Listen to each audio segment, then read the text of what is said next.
आज हम बाबा के गुरुकुल में क्लास 6 NCERT वसंत पाठ्य पुस्तक के चैप्टर 17 सांस सांस में बास निबंध को पढ़ेंगे। इसके लेखक एलेक्स एम जॉर्ज हैं। इसका अनुवाद शशि सबलोग ने किया है। तो हम देख लेते हैं सांस सांस में बास निबंध को। एक जादूगर थे चंकी चंगलनबा। अपने जीवन में उन्होंने कई बड़े बड़े कर्तव्य दिखलाए। जब मरने को हुए तो लोगों से बोले, मुझे दफनाएं। जाने के छठे दिन मेरी कब्र खोदकर देखोगे तो कुछ नया सा पाओगे। कहा जाता है कि जब मौत के छठे दिन उनकी कब्र खोदी गई और उसमें से निकली बांस की टोकरियों के कई सारे डिजाइन, लोगों ने उन्हें देखा। पहले उनकी नकल की और फिर नए डिजाइन भी बनाए। बांस भारत के विभिन्न हिस्सों में बहुतायत में होता है। भारत के उत्तर पूर्वी क्षेत्र के 7 राज्यों में बांस बहुत उगता है, इसीलिए वहाँ बांस की चीज़ें बनाने का चलन भी खूब है। सभी समुदायों के भरण पोषण में इसका बहुत हाथ है। यहाँ हम खास तौर पर देश के उत्तरी पूर्व राज्य नागालैंड की बात करेंगे। नागालैंड के निवासियों में बांस की चीज़ें बनाने का खूब प्रचलन है। इंसान ने जब हाथ से कलात्मक चीज़ें बनानी शुरू की, बांस की चीज़ें तभी से बन रही हैं। आवश्यकता के अनुसार इनमें बदलाव हुए हैं और अब भी हो रहे हैं। कहते हैं कि बांस की बुनाई का रिश्ता उस दौर से है जब इंसान भोजन इकट्ठा करता था। शायद भोजन इकट्ठा करने के लिए ही उसने ऐसा डिजाइन नुमा चीज़ें बनाई होंगी। क्या पता बया जैसी किसी चिड़िया के घोंसले से टोकरी के आकार और बनावट की तरकीब हाथ लगी हो। बांस से केवल टोकरियां ही नहीं बनती, बांस की खपचियों से ढेर चीज़ें बनाई जाती हैं, जैसे तरह तरह की चटाइयाँ, टोपियाँ, टोकरियाँ, बर्तन, बैलगाड़ियाँ, फर्नीचर, सजावटी सामान, जाल, मकान, पुल और खिलौने भी। असम में ऐसे ही एक जाल जकई से मछली पकड़ते हैं। छोटी मछलियों को पकड़ने के लिए इसे पानी की सतह पर रखा जाता है या फिर धीरे धीरे चलते हुए खींचा जाता है। बांस की खपचियों को इस तरह बांधा जाता है कि वे एक शंकु का आकार ले लें। इस शंकु का ऊपरी सिरा अंडाकार होता है।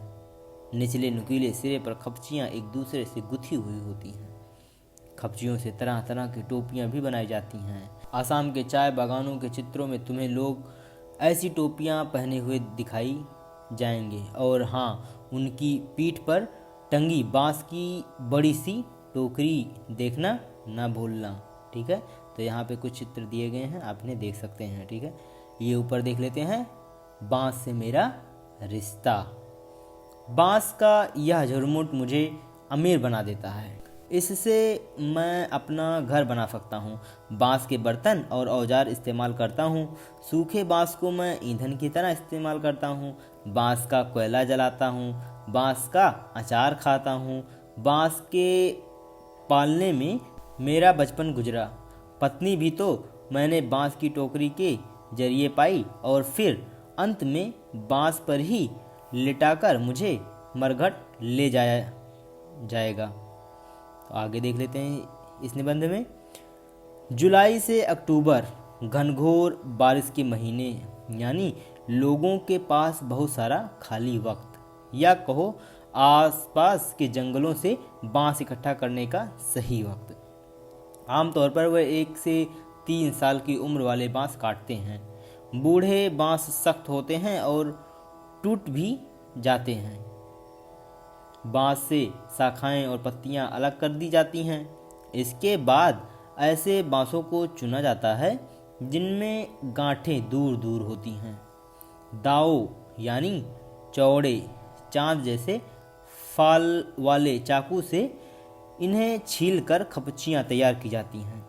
खपचियों की लंबाई पहले से ही तय कर ली जाती है। मसलन आसन जैसी छोटी चीज़ें बनाने के लिए बांस को हर एक गठान से काटा जाता है, लेकिन टोकरी बनाने के लिए हो सकता है कि 2 या 3 या 4 गठानों वाली लंबी खपचियाँ काटी जाएं।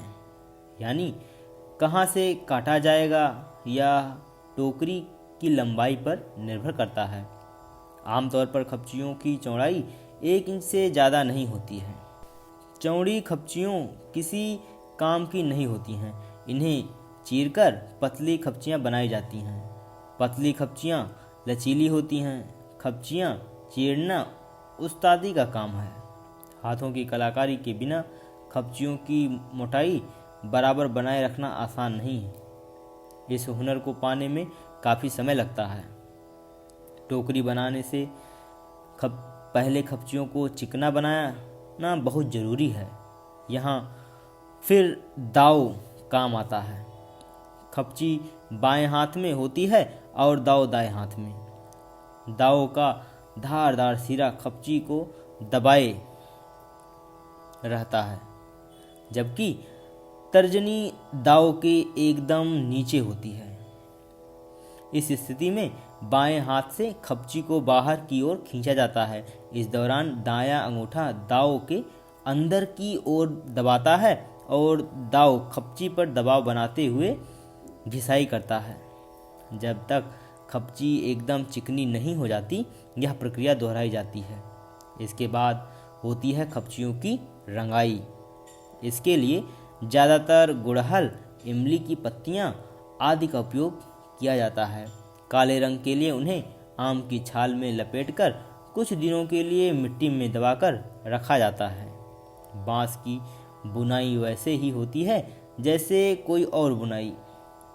पहले खपचियों को चित्र में दिखाए गए तरीके से आड़ा तिरछा रखा जाता है। फिर बाने को बारी बारी से ताने के ऊपर नीचे किया जाता है। इससे चेक का डिजाइन बनता है, पलंग की निवाड़ की बुनाई की तरह। ट्विल बुनना हो तो हर एक बाना 2 या 3 तानों के ऊपर और नीचे से जाता है। इससे कई सारे डिजाइन बनाए जा सकते हैं। टोकरी के सिरे पर खपचियों को एक या तो चोटी की तरह गूंथ लिया जाता है या फिर कटे सिरों को नीचे की ओर मोड़कर फंसा दिया जाता है और हमारी टोकरी तैयार। चाहो तो बेचो या घर पर ही काम में ले लो। अब हम इसके प्रश्न अभ्यास को देख लेते हैं, ठीक है। तो निबंध से का पहला प्रश्न क्या है? बांस को बूढ़ा कब कहा जा सकता है? युवा बांस में कौन सी विशेषता होती है जो बूढ़े बांस में नहीं पाई जाती है? तो उत्तर देख लेते हैं इसका कि क्या हो सकता है। 3 साल और उससे अधिक, जैसा कि चैप्टर में लिखा है, ठीक है। 3 साल और उससे अधिक उम्र वाले बांस को बूढ़ा कहा जाता है। बूढ़े बांस सख्त होते हैं और टूट भी जाते हैं। युवा बांस मुलायम होते हैं। उसे सामान बनाने के लिए किसी भी तरह मोड़ा जा सकता है, ठीक है। जो छोटे बांस होते हैं, मतलब युवा बांस होते हैं, उसे सामान बनाने के लिए किसी तरीके से मोड़ा जा सकता है, ठीक है। तो आप इसे लिख सकते हैं। हम अगले प्रश्न को देख लेते हैं। क्वेश्चन नंबर 2 हमारा है, बांस से बनाई जाने वाली चीज़ों में आश्चर्यजनक चीज़ें तुम्हें कौन सी लगी और क्यों? ठीक है। तो आपको जो भी आश्चर्यजनक लगी हो बांस से बनी हुई चीज़ों को, उसे लिख सकते हैं, ठीक है। तो हम इसे देख लेते हैं। बांस से बनाई जाने वाली चीज़ों में सबसे आश्चर्यजनक मुझे जो चीज़ लगी है वह है मछली पकड़ने वाला जाल, जकई।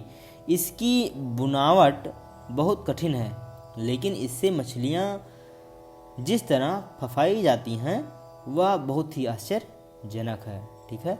तो चैप्टर के आधार पर आप इसे भी लिख सकते हैं, और अगर आप किसी और अन्य चीज़ को जानते हैं जो बहुत आश्चर्यजनक है तो उसे भी लिख सकते हैं, ठीक है। हम क्वेश्चन नंबर 3 देख लेते हैं। बांस की बुनाई मानव के इतिहास में कब आरंभ हुई होगी? ठीक है। तो कब आरंभ हुई होगी?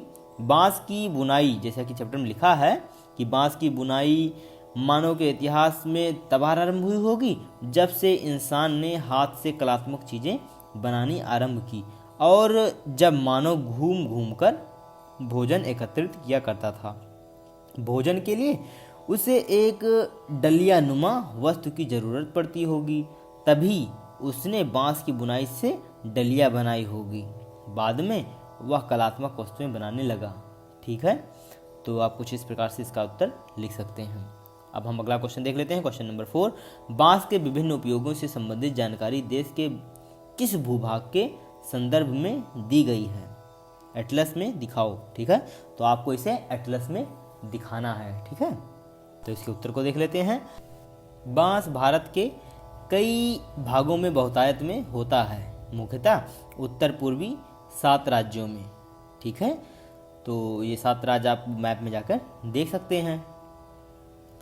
ये राज्य हैं अरुणाचल प्रदेश, असम, मेघालय, नागालैंड, मिजोरम, मणिपुर और त्रिपुरा। हम आपको एक बार इनका नाम फिर से बता दे रहे हैं। ठीक है, अरुणाचल प्रदेश, असम, मेघालय, नागालैंड, मिजोरम, मणिपुर और त्रिपुरा। तो इन्हें आप एटलस में जाकर स्वयं देख सकते हैं। ठीक है, अब हम आगे बढ़ते हैं और निबंध से आगे का पहला प्रश्न देख लेते हैं। ठीक है, तो इसका पहला प्रश्न क्या है? बांस के कई उपयोग इस पाठ में बताए गए हैं, लेकिन बांस के उपयोग का दायरा बहुत बड़ा है। नीचे दिए गए शब्दों की मदद से तुम इस दायरे को पहचान सकते हो। ठीक है, तो हम देख लेते हैं कौन कौन से शब्द दिए गए हैं। क्या दिया गया है? पहला संगीत, दूसरा मच्छर, तीसरा फर्नीचर, चौथा प्रकाशन और पांचवा दिया गया है एक नया संदर्भ। ठीक है, तो हम इसके उत्तर को जान लेते हैं कि हम इसे क्या अनुमान लगा सकते हैं। तो जो संगीत है, तो बांस से संगीत के लिए बांसुरी एवं शहनाई बनाई जाती है। ठीक है, शहनाई और बांसुरी आपने आसपास को किसी को बजाते जरूर सुना होगा। तो इस संगीत के लिए इन्हें बनाया जाता है। मच्छर दिया गया है, तो इसे देख लेते हैं कि मच्छर क्यों दिया गया है। मच्छरदानी लगाने के लिए भी बांसों की आवश्यकता होती है। ठीक है, जब मच्छर बहुत काटते हैं तो हम लगाते हैं मच्छरदानी। ठीक है, और मच्छरदानी को टिकाने के लिए यानी लगाने के लिए हमें आवश्यकता होती है बांस के डंडों की, उससे हम मच्छरदानी को लगाते हैं।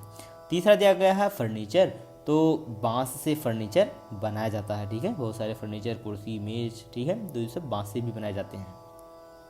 हम प्रकाशन लिखा गया है, तो प्रकाशन को देख लेते हैं।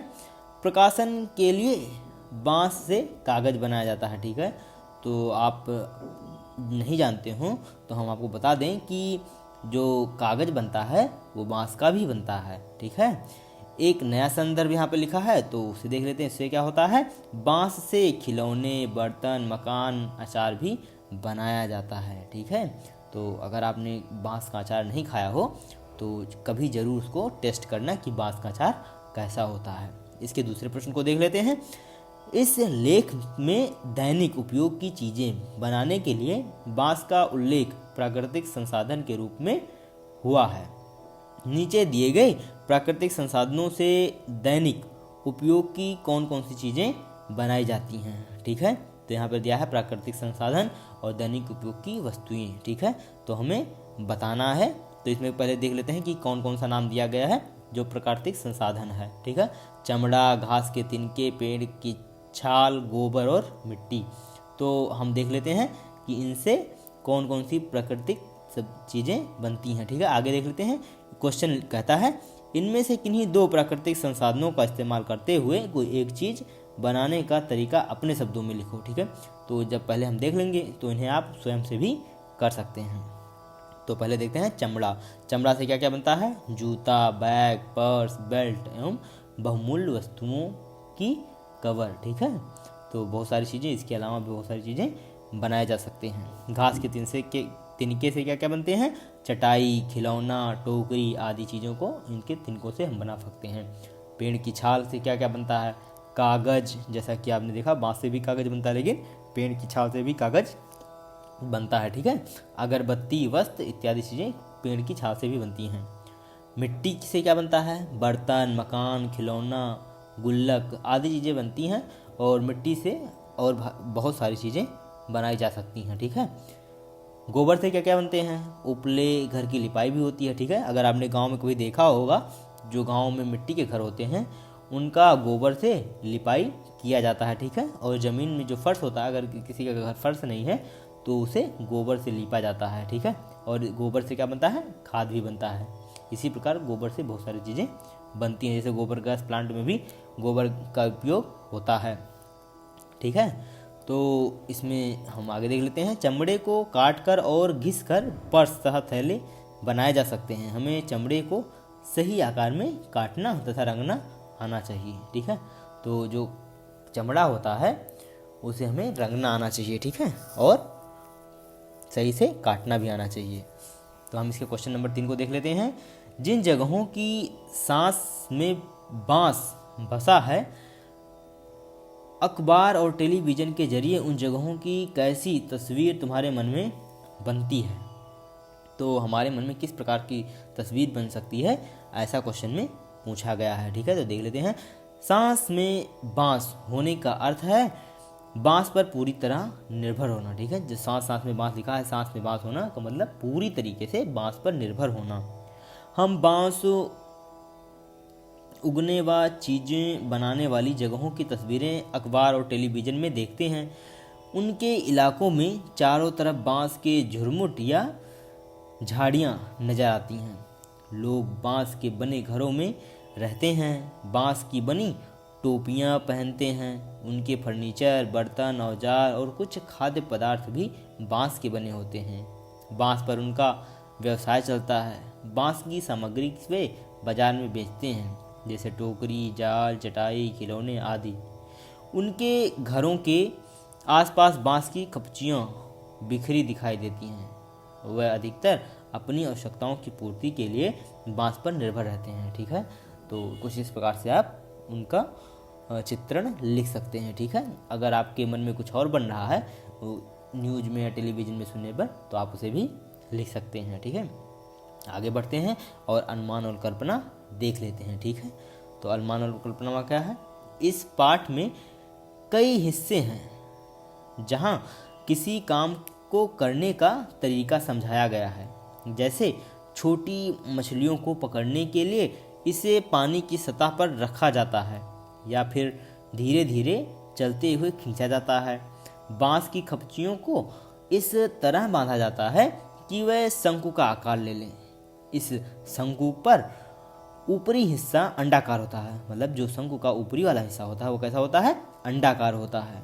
निचले नुकीले सिरे पर खपचियों की एक दूसरे में गुथी हुई होती हैं। इस वर्णन को ध्यान से पढ़कर नीचे दिए गए प्रश्नों के उत्तर अनुमान लगाकर दो। यदि अंदाज लगाने में दिक्कत हो तो आसपास में या आसपास से बातचीत करके सोचो, ठीक है। तो पहला प्रश्न क्या है देख लेते हैं इसका। का बांस से बनाए गए शंकु के आकार का जाल छोटी मछलियों को पकड़ने के लिए ही क्यों इस्तेमाल किया जाता है, ठीक है। तो ऐसा क्यों होता है तो उसे देख लेते हैं। शंकु के आकार वाले अर्थात बड़े मुंह वाले जाल में अधिक मछलियां आती हैं, ठीक है। जो इसका मुंह बड़ा होता है, अगर उसका आकार बड़ा होगा आगे का तो उसमें ज़्यादा मछलियां आ जाएंगी। इसलिए बांस से बनाए गए शंकु के आकार के जाल का उपयोग किया जाता है, ठीक है। तो ये बहुत आम सी बात है कि हम क्यों करते हैं, तो उसमें ज़्यादा मछलियाँ आए तो इसीलिए हम उसका उपयोग करते हैं।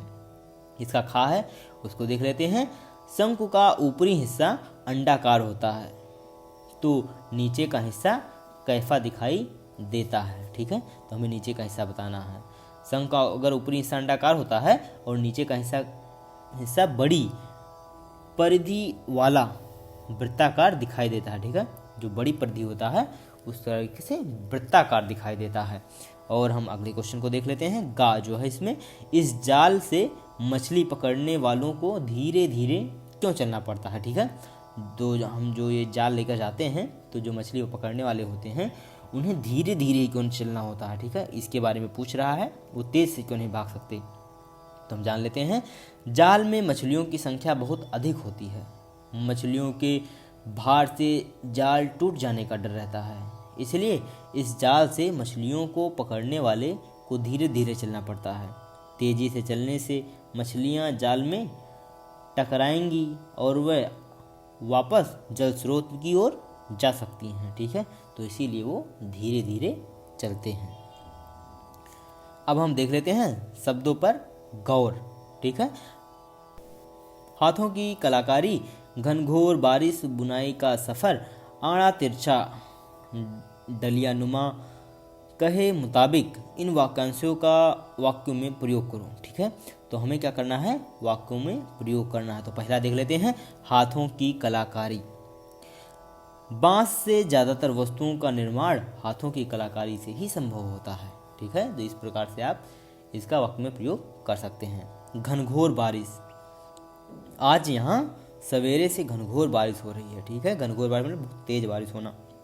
बुनाई का सफ़र, ठीक है, बांसों की बुनाई का सफ़र आदि मानव काल से चली आ रही है। आड़ा तिरछा, बांसों को आड़ा तिरछा आकार देकर ही अलग अलग वस्तुओं का निर्माण होता है। डलिया नुमा, यह डलिया नुमा टोकरी काफ़ी उपयोगी है।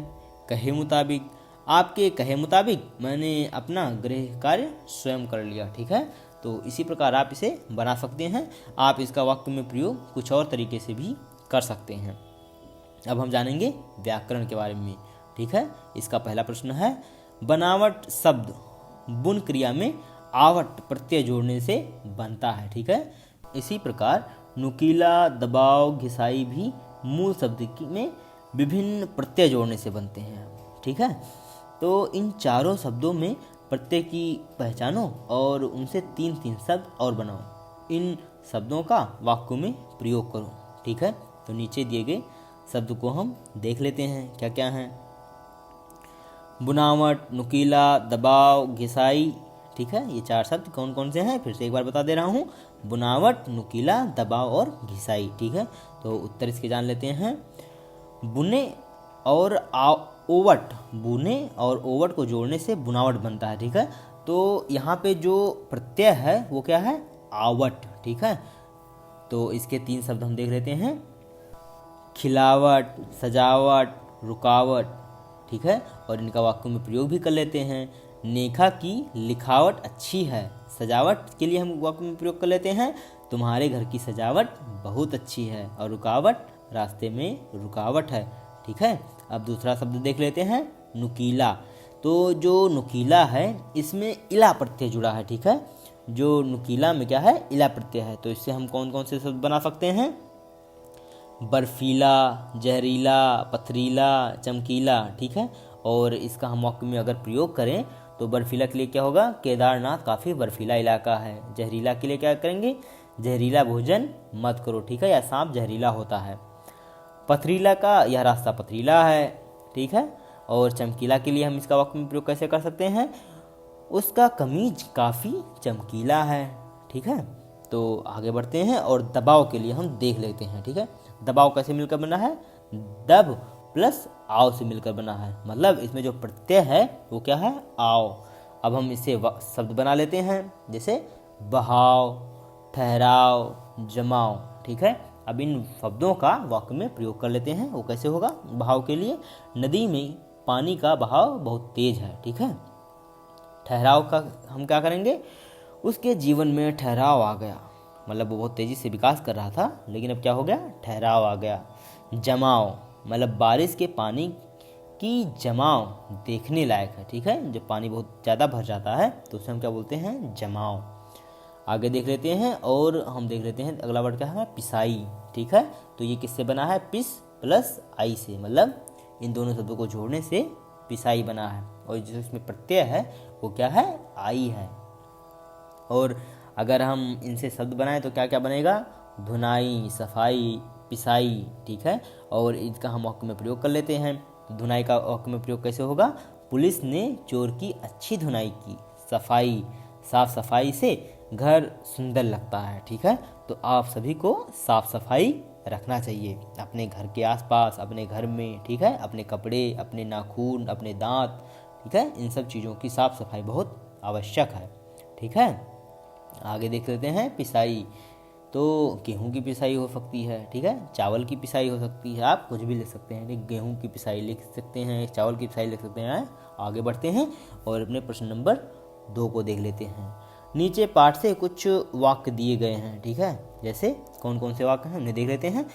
वहाँ बांस की चीज़ें बनाने का चलन भी खूब है। दूसरा देख लेते हैं, हम यहाँ बांस की एक दो चीज़ों को ही जिक्र कर पाते हैं।